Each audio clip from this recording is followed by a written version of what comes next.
Technology, we all have learned that it's never perfect. So here we are.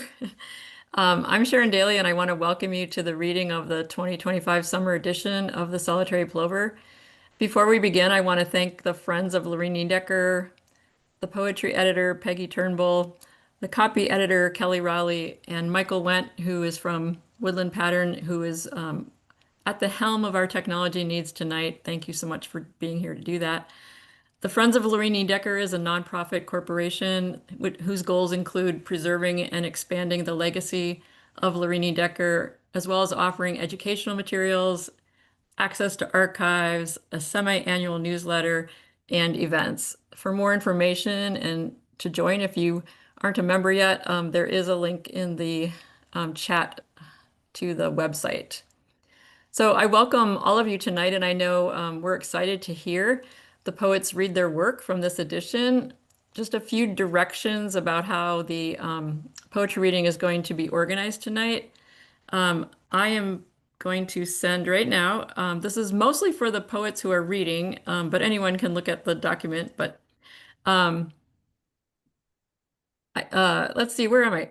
Oh, this is so you know where you will fit in the lineup tonight. And the lineup is organized exactly the way the pages of this edition of the Plover are, so we won't be jumping around. The reading is absolutely in order of how it looks in the Solitary Plover.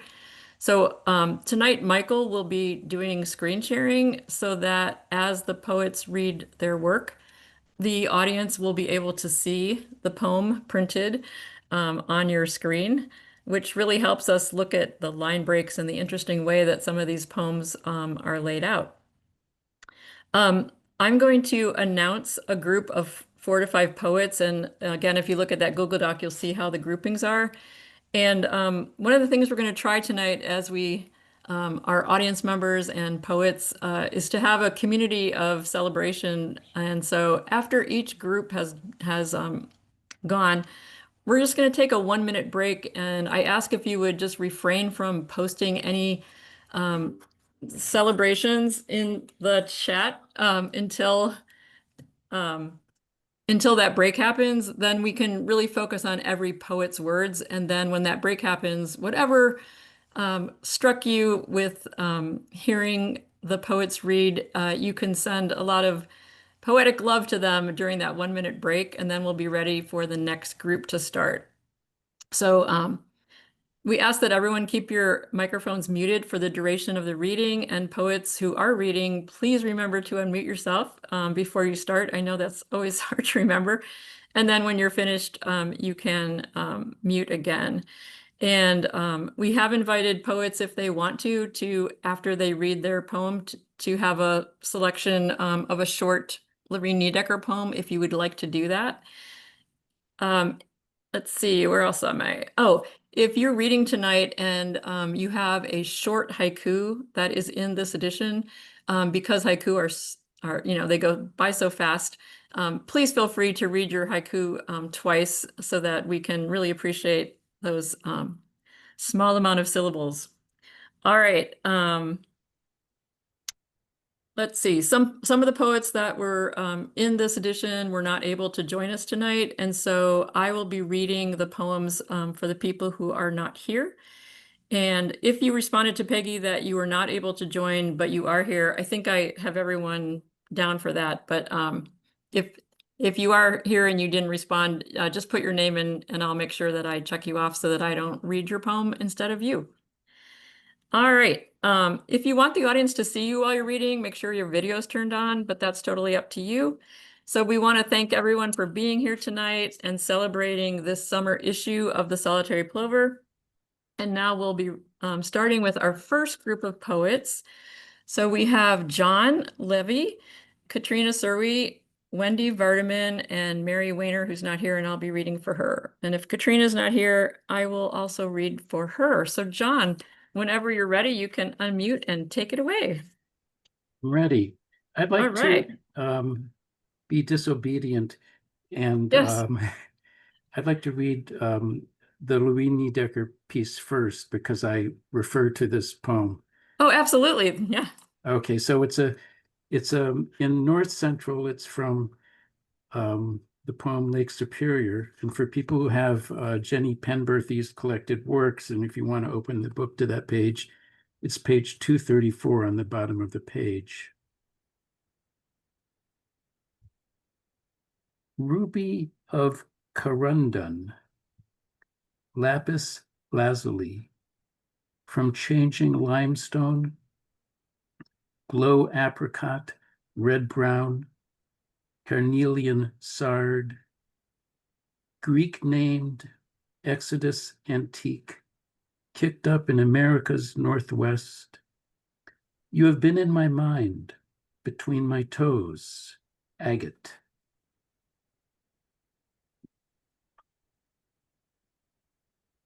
Lorine Niedecker, and this is dedicated to Jenny Penberthy. Difficult for me to imagine Lorine Niedecker writing in one of, excuse me, let me start over and get a quick drink of water. I'm sorry.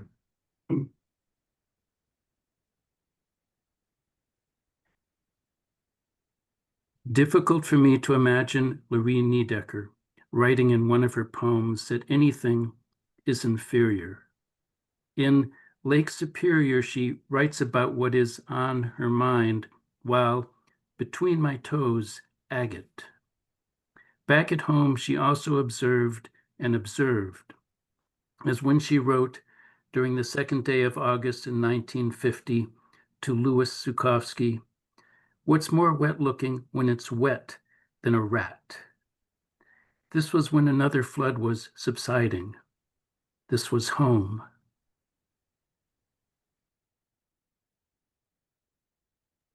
Thank you, John. Is Katrina here? I know she said she was going to be here, but I don't know if she's in the room.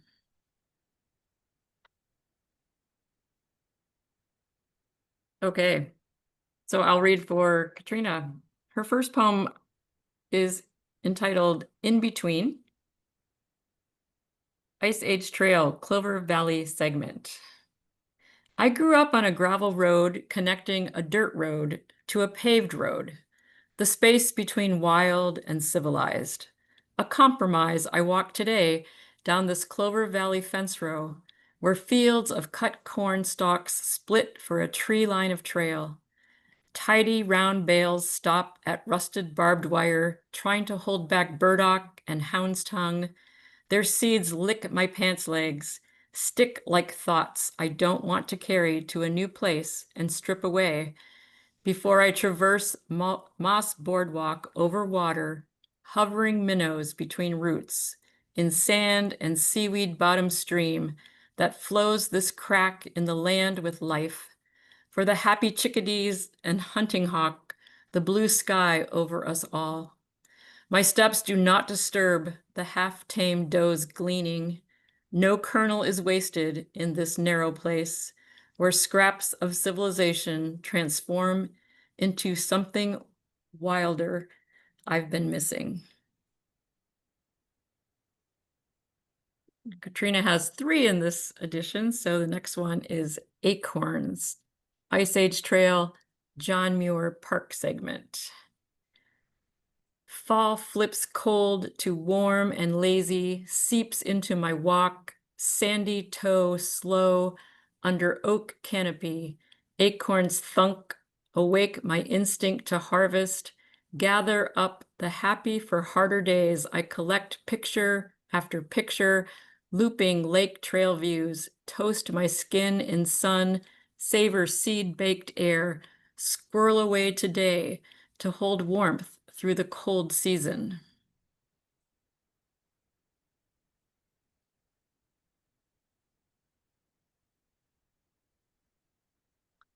Next one is Reminder to Self, the Ice Age Trail, Scuppernong segment.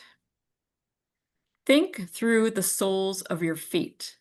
Drink deep breaths to climb Scuppernong, hummocky hills that hold humidity, deer, turkey family, depressions scratched clean.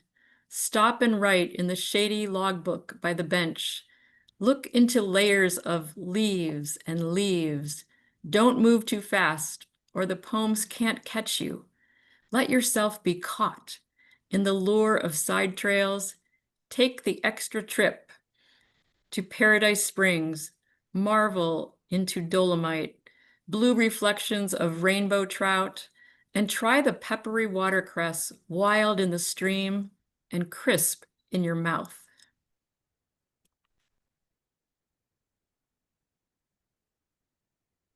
Now we'll hear from Wendy. Thank you. The hay bales unspooling. Their thread ends breaking. I might have taught you sewing. We might have sewed to gather lambs in the fields and on the ledges, and no one was afraid. If they fell, and they might, there was one more. They counted. And then I'll read one by Lorine called Hand Crocheted Rug. Gather all the old, rip and sew, the skirt I've saved so long. Sally's Valance, the twins' first calico, and the rest I work to dye. Red, green, black, hook, hitch, never mind. Cramped around back, not yet the turn of the century. Grandpa forward from the shop ought to have a machine. Thanks.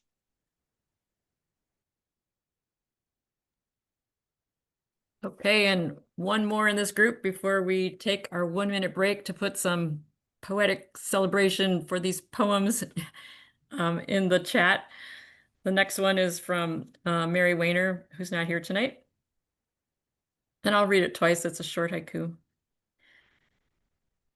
Who says dark skies cannot stir an open soul? Who says dark skies cannot stir an open soul? All right, so have at the chat. Take a minute, and if you want to write about a particular line or some thoughts that you had from listening to these, that'd be great. And I'll time us for a minute, and then we'll.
Mhm.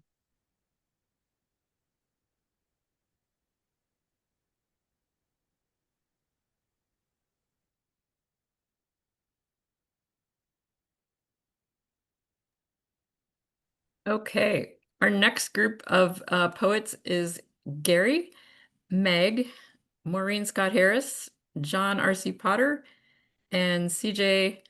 Mushala, and I will be reading for some of those poets that aren't here. So the first one is Gary, and I was informed that he's not coming, so here we go.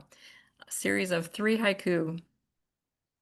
Coffee before it's cold, space in our shadows for the wind. Close by in thought, thunder.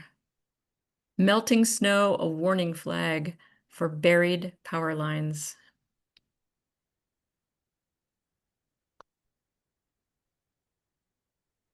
The next poem is from Meg Freer, and she's not able to join us tonight. Late Summer Notes. Lily pads on the river flap upright in the wind, a flotilla of green sails. Sticky with anilides on tomatillos and ground cherries deter insects. Wine grapes begin their change from green to red or pale yellow. The fat of black bears drunk on blackberries turns blue.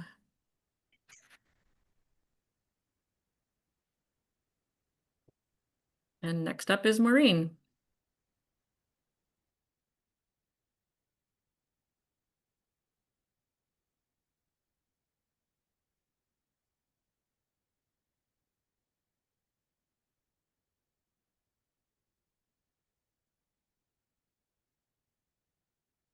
Maureen, you're muted, so you need to unmute. Oh, you know, okay.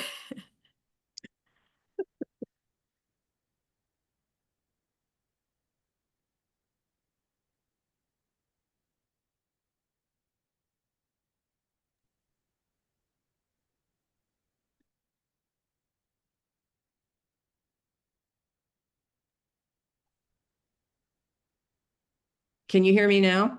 Yes, Oh, great. Just my apologies. it's okay.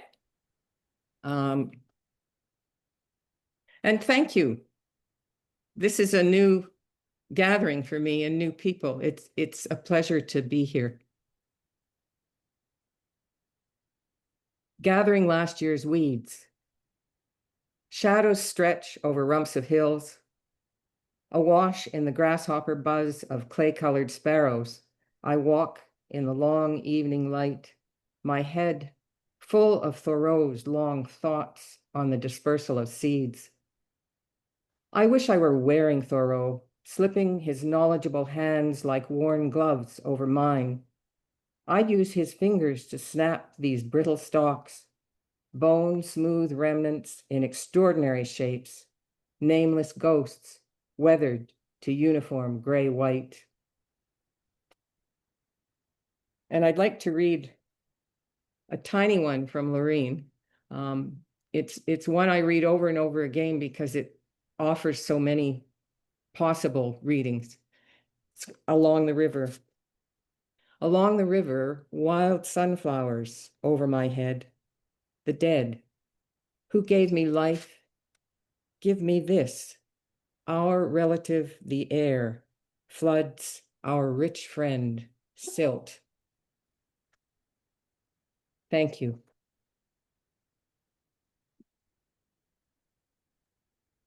Thanks, Maureen.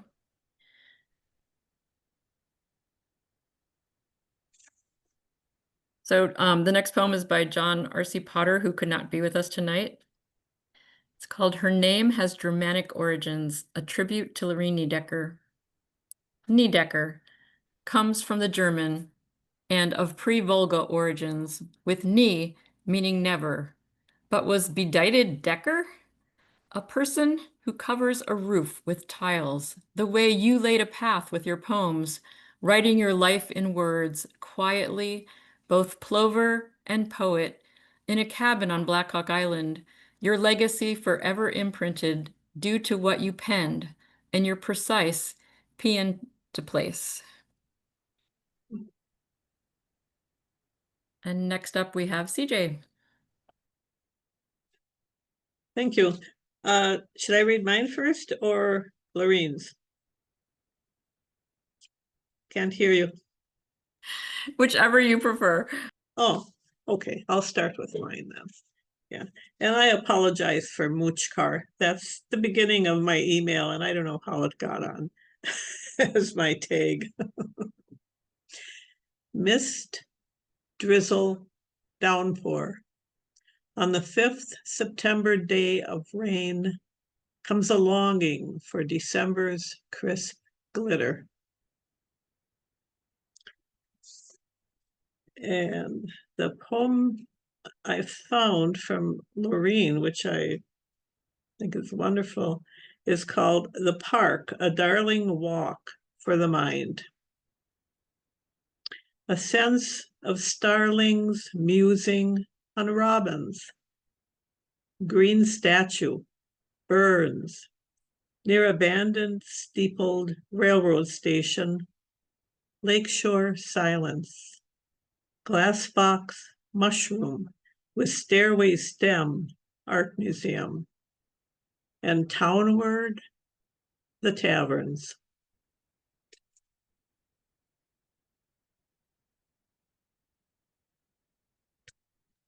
Must be Milwaukee, huh? Sounds like it.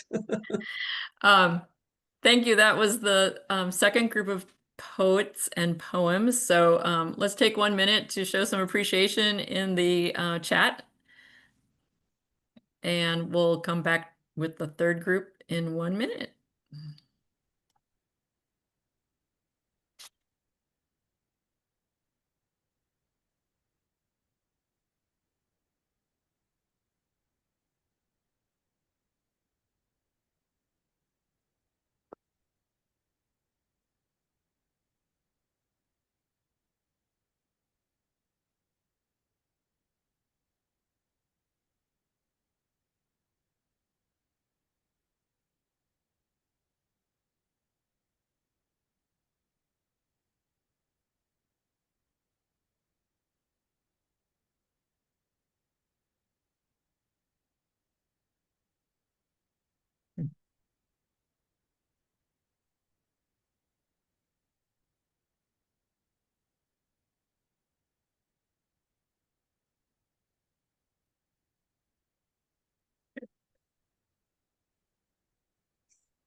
Yes, those rumps of hills, such a great line.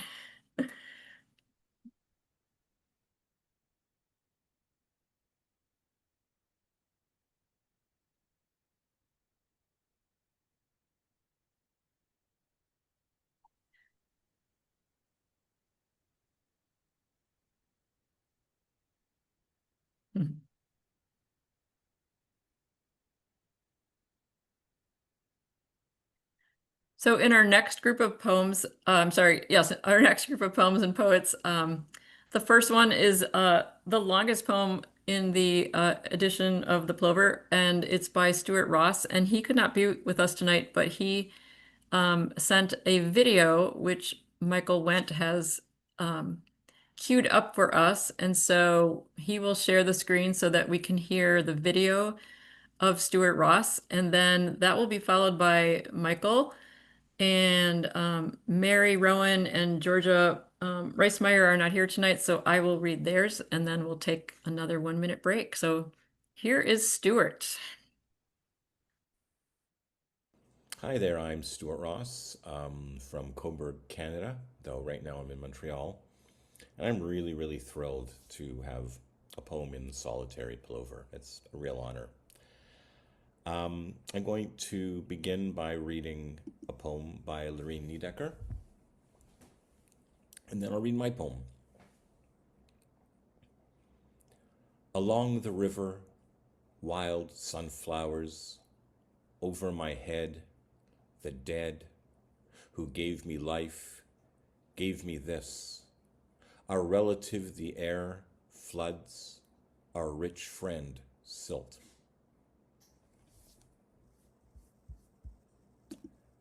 And this is my poem. It's called Fort Atkinson.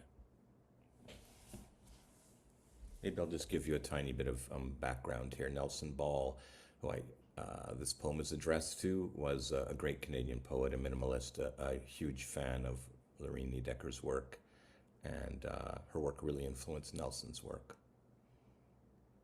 So, dear Nelson Ball, I hope you're enjoying being dead. I hope it's a great place to be observant. Speaking of which, my friend Lisa Fishman, a poet whose work I hoped you once found, just called me over to see a snake, maybe half a meter long, its head raised from the leafy ground, still. Nelson, I am sitting against a tree about 2.5 Nelsons length from Lorine Niedecker's cabin in Fort Atkinson, Wisconsin. Lisa pushed the front door. It opened. Niedecker lived in this small one-room cabin, a short stroll over crunchy leaves from the gentle, Lisa called it, Rock River. I'm not sure if you'd agree, and I'm surprised to say it, but life can be remarkable. I lost one brilliant friend who devoted his writing to observation and pure experience, and who loved Lorine Niedecker's poetry, and then, just a few years later, was gifted another brilliant friend who has devoted her writing to observation and pure experience, and who loves Lorine Niedecker's poetry, and even spent a month once writing in Niedecker's cabin. Sometimes it's hard to find good things in this world, but I'm sitting on the ground, bugs landing on me and climbing up on me, and the spider webs clinging to the logs of Niedecker's cabin are quivering in the breeze, and towering trees are throwing painterly shadows, but letting some brilliant late afternoon sun through. And this poem is much too long to have been written at the condensery. Thank you, Nelson, for making me know Niedecker's poems and making this moment possible. There's the stuff of nature stuck all over my clothes. Thanks very much.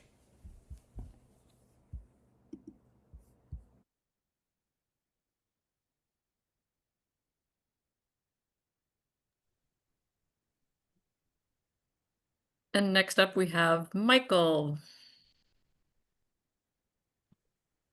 Yes, hello. Thanks for having me.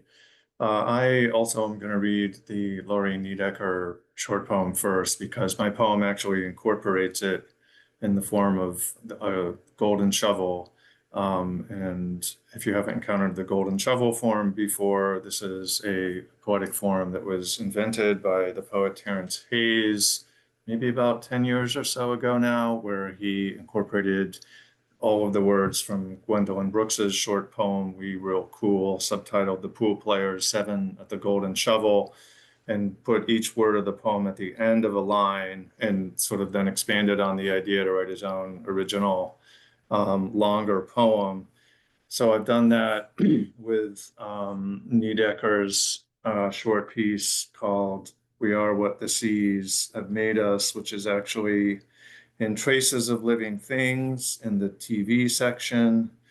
And this extract, or it kind of reads to me like its own self-contained little poem, goes, We are what the seas have made us, longingly immense, the very veery on the fence.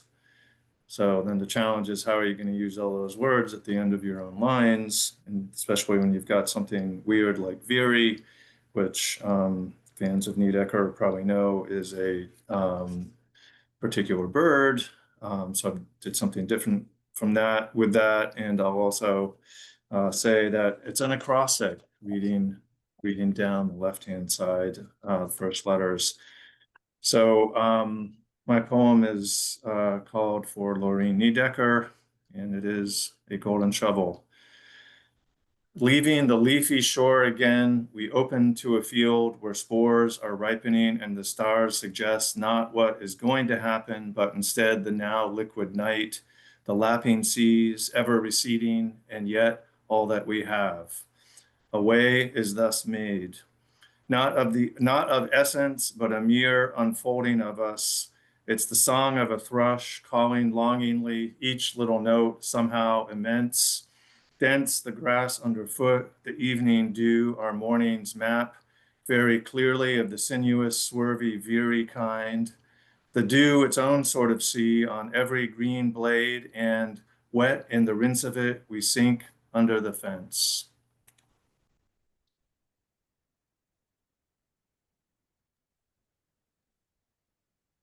Thank you, Michael. The next two poems in this group, before we take another minute chat, are by Mary Rowan and Georgia Ressmeyer, and they were not able to be here, so I will be reading those. Mary C. Rowan's poem is entitled November 13th, 1872, 7:35 a.m.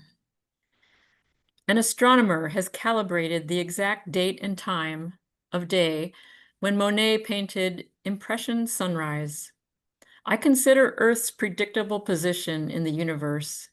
Morning sunrise, moon, waxing gibbous, still visible, milky, almost full. A moment that, if painted, could be found more than 100 years later.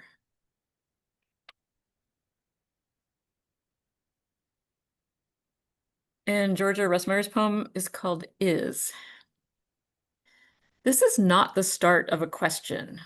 It just is.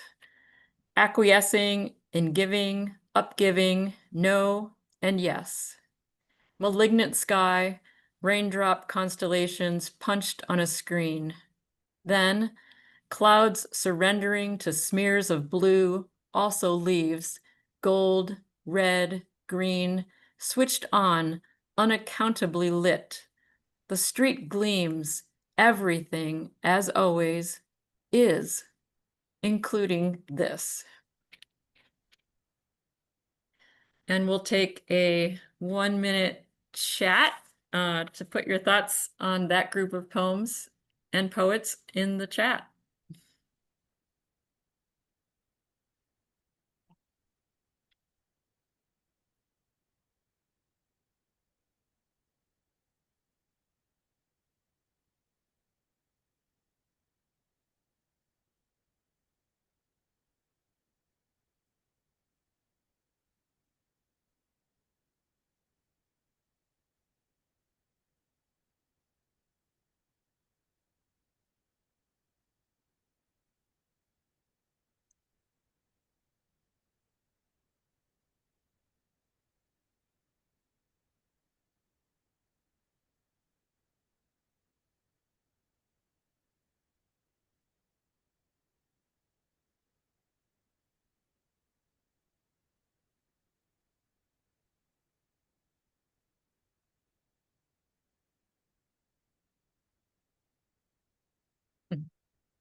Okay, our next group of poems and poets, we have Ingrid, who's not here, so I'll be reading, and Julie Sherwin, and Donna Fleischer's not here, so I'll read, and then we have James Roberts.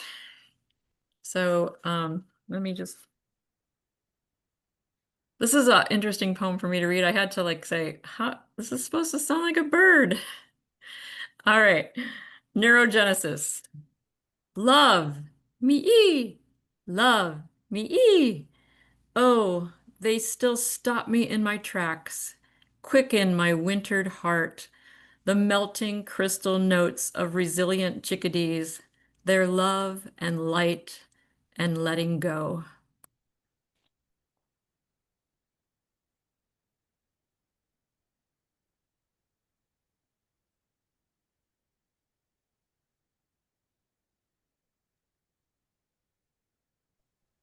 My one bowl, this hole that holds the moon.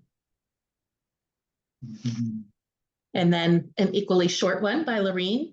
This is from North Central.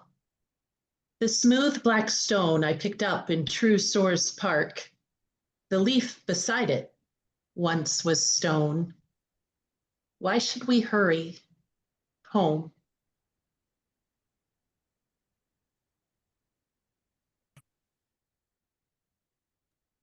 Thank you, Julie. And now we have James Roberts.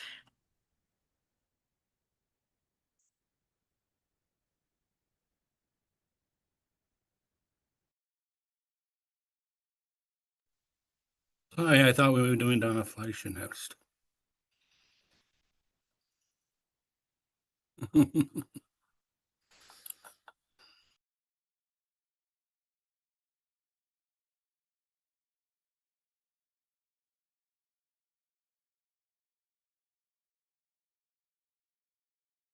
Oh, you're muted, Sharon.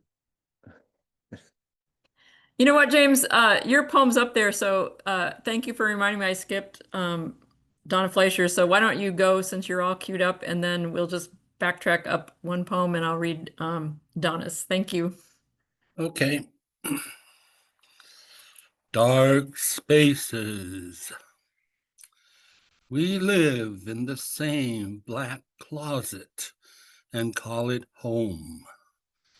We are often afraid of the dark and want to come out.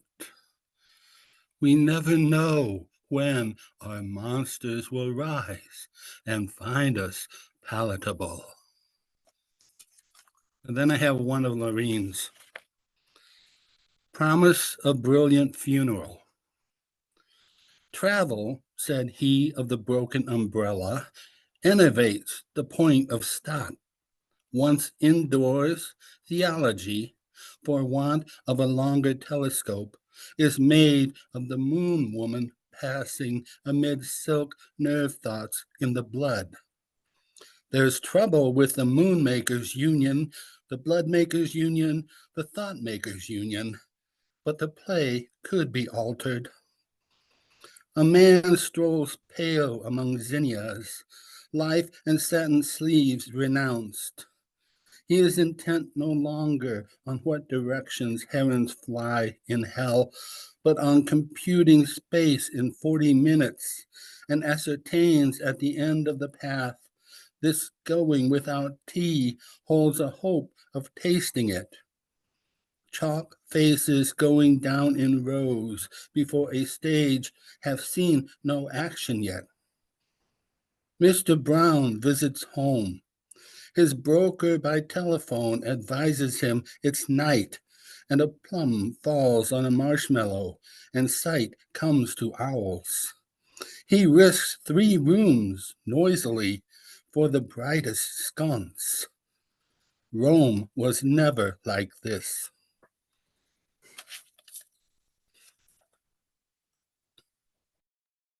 Thank you, James.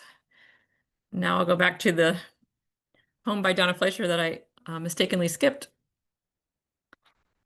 Birds blur into the bluer blue, wakening. Overhead window gone from the wall. A small life of great feeling ecstasy.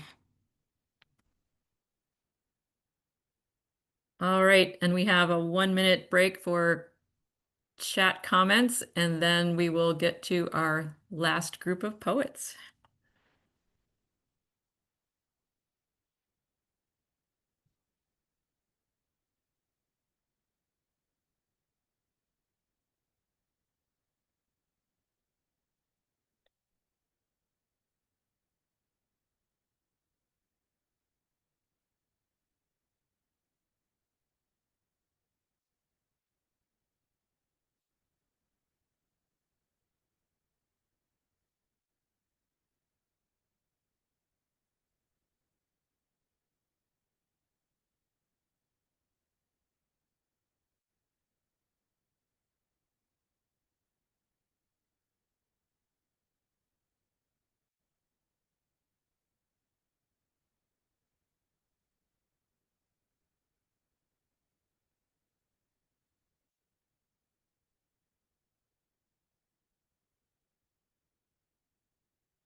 So fun to see all the great comments in the chat. All right, our last group of poets. We'll start off with Ronnie Hess, and then Mark Harshman's not here, so I'll read. Adam Flint's not here, so I'll read. And then we'll finish off with Dan and Lakshman. So Ronnie, take it away. Dream house. Falling down, wood-shingled cottage, edge of the ocean, waves from disaster, one storm from being swept away. What possessed the dreamer to bid 30,000 for it? No hesitation, a sea song of no known architectural significance. A workman's nail and patch some flowers planted in window boxes, thriving in salt air. Mother says she's crazy, but she will have her way. All is motion, breathing, washing, casting up, casting away, impressions of days equal in worth. And so I've chosen from Lorine, from poems 1960 to 64, starting on page 194, poet's work right after grandfather advised me. Property is poverty. I've foreclosed. I own again these walls thin as the back of my writing tablet, and more, all who live here, card table to eat on, broken bed, sacrifice for less than art. Now in 1 year, a book published and plumbing took a lifetime to weep a deep trickle. Thank you.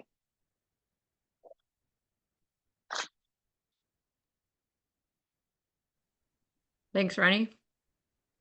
The next poem is by Mark Harshman, entitled Raining. A dimpled vernal pool. How distant that cloud, to be seeding these plosive thumbprints far below in this little eye within the forest. So many languages write their miracles upon the ordinary and are never seen. I take note to believe in them, to believe I can learn them, decipher this arcane language, ancient beyond all others.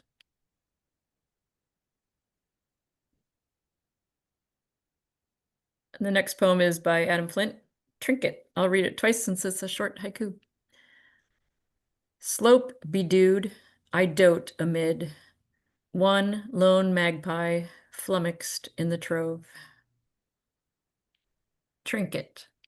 Slope bedewed, I dote amid one lone magpie flummoxed in the trove. Next up we have Dan.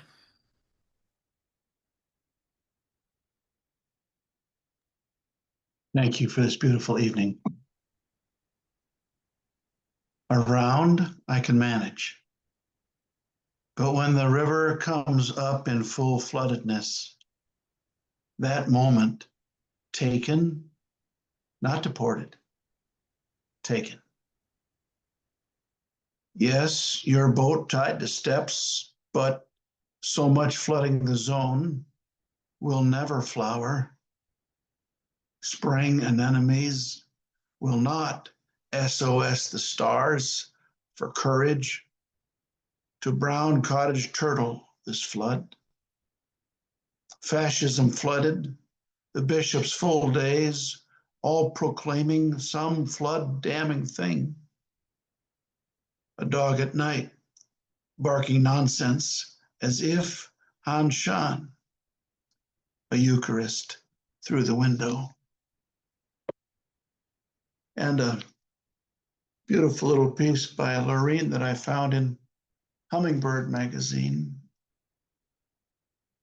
Springtime's wide water yield, but the field will return. Thank you.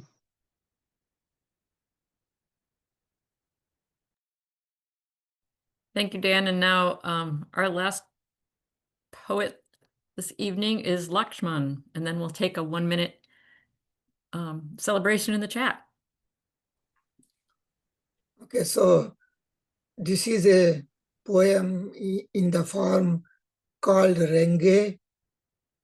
Renge is a modern version invented by Gary Gay, the poet Gary Gay, who writes haiku a lot and other forms of Japanese micropoems. And that's why he gave the form, his last name, the first part of the form is called renge. The REN comes from the original Japanese renku, and the second part GAY comes from his last name Garige. And this can be written in multiple flavors, like 3-2-3, 3-2-3, by a solo, or 2 people, 3 people. And experimentally, it has been written by 4, 5, and 6 people too. My poem today is a renge, a solo renge, a poet of and larger than place. Childhood summers, hopes fill in for money's lack. Lake Superior and wilderness fill in for her words to sing place. Beside the river, out of flood, wood dog daughter fill in for warmth in the heart. In exchange for haiku or haiku-like verse, fill in for the delicacy of her hokku. A piano to place fills in for her space and quiet. The years go by, old mother, dear Mona, Mary, fill in for seeing light in dimness where time is white. All the words in italics are either Lorine's words from her poems or some of her collections. Thank you. And I will be reading one small poem by Lorine. It is from the set 5 poems. This is poem number 1. To my pressure pump, have been free with less and clean. I plumped for principles. Now I am jet bound by faucet, shower, heater, valve, ring, seal, service. Cost to my little humming water bird. Thank you. Thank you, Lakshman. All right, 1 minute to drop some poetic love in the chat, and then we'll come back together for just a brief closing.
I think we could make a poem out of some of the great thoughts and comments that are in the chat tonight.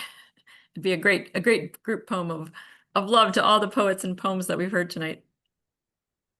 Thank you so much to Michael for showing the poems on screen as we were hearing the poets read. I know that in the last page of the Plover, there was a announcement about the Welcome Poets Project. Is Ann Engelman in the call? And they're in the Zoom room? Not sure if she came. But the 6-part series with Nick Gulig, who was the poet laureate of Wisconsin, and has a series on PBS with his move to Fort Atkinson. Anyway, it's just the most lovely video series. And I think Ann told me yesterday that it's going to be available starting September 12th. So look for that. Are there any other messages from anyone in the Lorine Niedecker Friends group who have something for the good of the cause here? I'd like to just thank Peggy and Kelly for putting together this great issue of the Solitary Plover. Yes. Let's all give them a big round of applause. And I too like to thank Peggy and all the editors of Solitary Plover for putting my renge in the newsletter. I think I contributed 2-3 times, but this is the first time I put a renge. So, and thanks to her and all the staff of the Friends of Lorine Niedecker. Thank you. Thank you.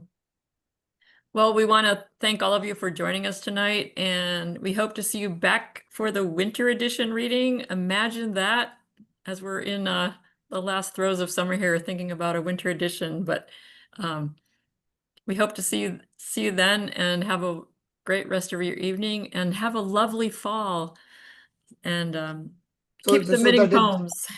So the deadlines for submission will be when? I'm not sure. You're stumping me on that. Does anyone have an answer to that question? It's okay.